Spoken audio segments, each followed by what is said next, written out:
The world is at a crossroad. Yes, I want everybody to understand that the world is at a crossroad, and it is up to me and you to wake up and redeem humanity. Your forefathers left you a world that is clean. You have clean weather. You have a lot of gold and natural minerals deposited in the land. You have inherited a deep green forest. You have inherited an exploited world. The rivers and the seas were full with fishes that were nutritious. But today, what are we seeing? Human race have become so sophisticated in such a way that we are introducing artificial fishes into the system. Today we are eating chickens that are grown for only 3 weeks. The world is at a crossroad.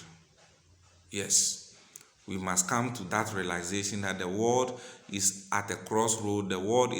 Humanity is at the middle of its fate. It's up to me, it's up to you and me to give it a proper and a humane definition. Other than that, we are getting nowhere. If you enter into Canada today and you are able to find yourself a job, you will be doing better than somebody who is a bank manager anywhere on the African continent, except a bank manager who is working on the African continent and is able to develop a mechanism to steal. But somebody who is a cleaner in Canada and is able to work for 10 hours will be far, far, far better off than somebody who is a bank manager in Ghana, in Nigeria, except you are engaged in some illicit business that you can compare yourself to somebody who is a menial worker in Canada or United States or the first world countries, presumably. It is not helping. That is why I say the world or humanity is at a crossroad. Yes, I know United Nations is not happy. They do convene several times in a year, deliberating on where humanity has gotten to, but they don't get up with any result because somebody is hijacking humanity. Somebody is sacrificing humanity for his selfish interests.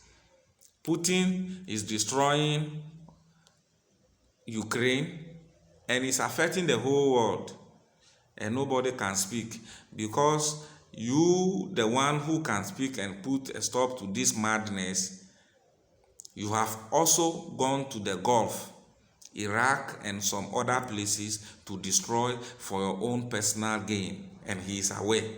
So he knew very well you can't say anything. Humanity is at a crossroad. Humanity is at a crossroad. We cannot leave it like this.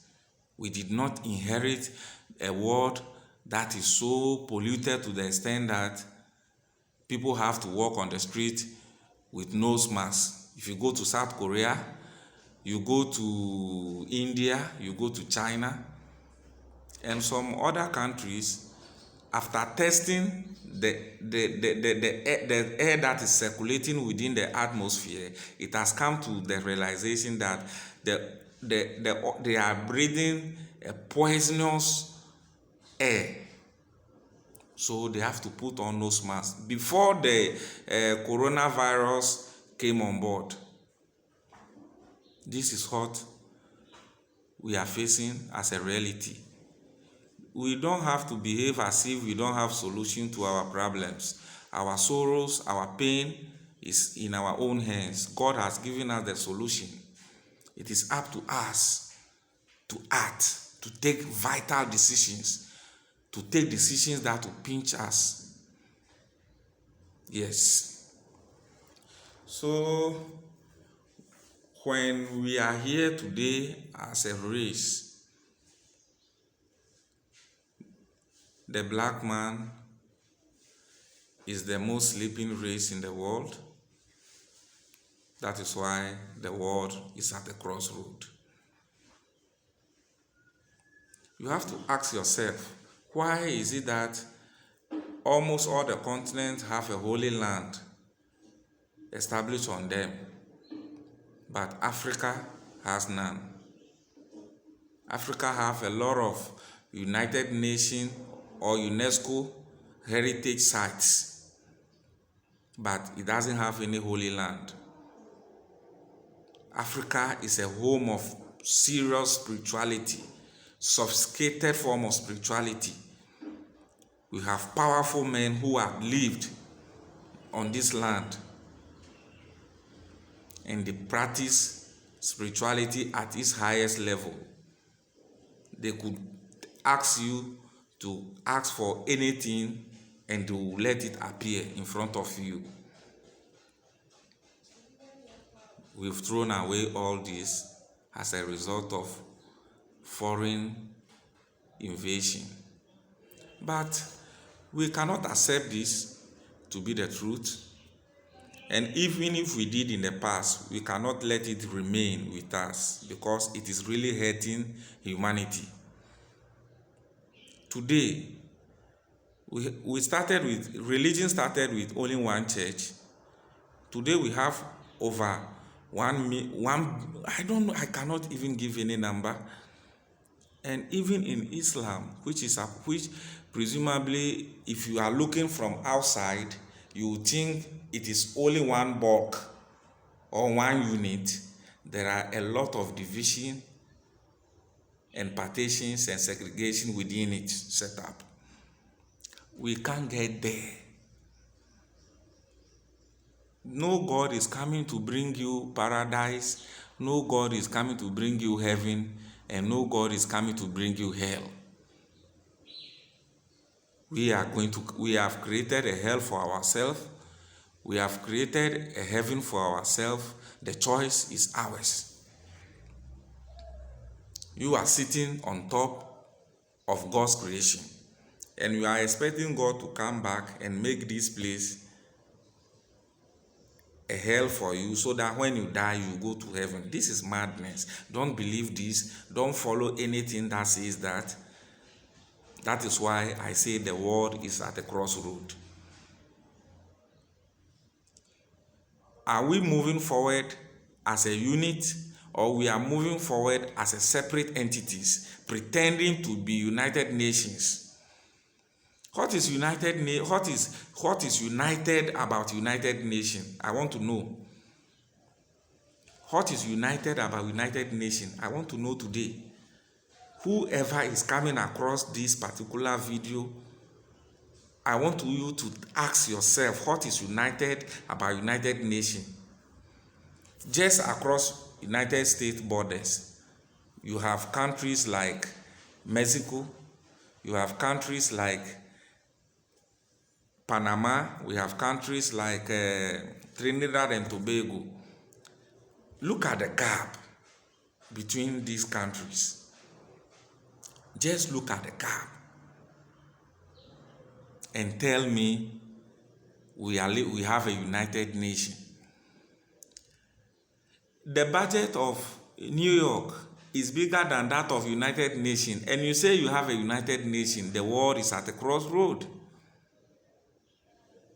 The budget of New York, a state within the United States, is bigger than that of the whole of United Nations, which is supposed to be taking care of the whole world. A country that we have countries in United Nations, more than 200 plus billions of people.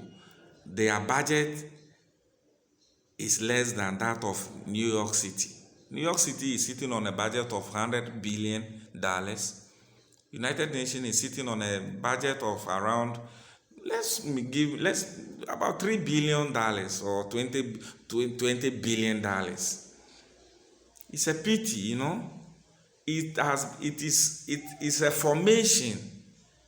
You can become a United Nations Secretary General, but you cannot express yourself. You have to be controlled. The world is at a crossroad. The more you are pressing and oppressing the majority, the more the world will become very inhabitable for all of us. Yes, you have managed to create your safe havens, the Buckingham Palace, the Vatican, and some few other jurisdictions. By the end of the day, you still need us. You still need us. You try to create a safe haven in the Middle East by calling it the Jews or the Israelites. Today, they are not also happy. Just as we also are not happy, they are also not happy. Not until we think about freedom across religion, culture, languages, race, and culture, the world or humanity will remain at a crossroad. At a point in time, Kwame Nkrumah gained independence for the country Ghana, and he made a declaration and said, not until the independence of Ghana is linked up with the total liberation of the entire African continent, our independence is meaningless. And I have a lot of goosebumps on my body. You can see it. We must look for people who have feelings for the majority to lead us. We must look for people who can feel the pain of others. We must look for people who are looking for the betterment of this place. A lot of people are exploring the space. They go there and they still come back. Let's try to make this place a habitable place for all. Across languages, race, culture, and any other thing you can think about. Whatever is making us see each other as difference. Yes. Because the world is at a crossroad.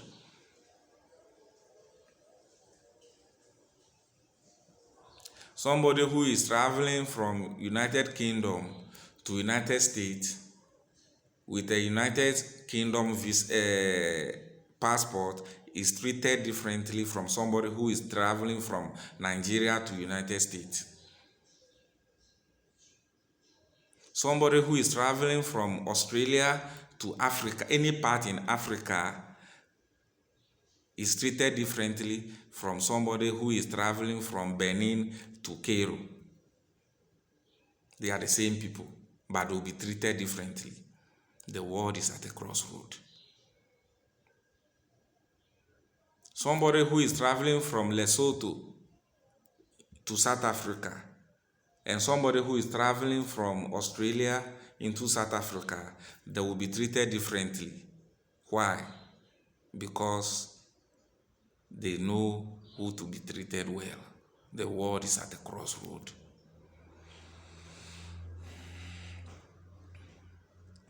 The world is seriously at a crossroad. Humanity is at a crossroad.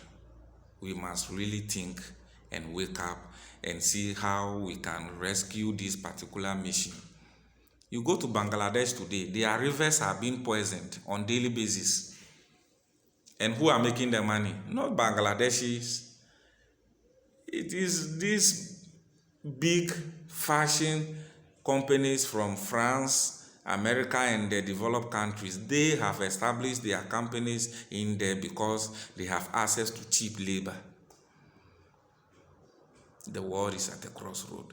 So has it become a norm that a certain group of people, a certain country or a certain people have to remain in poverty so that the Western world can come and establish factories in those countries and pay less and make more profit.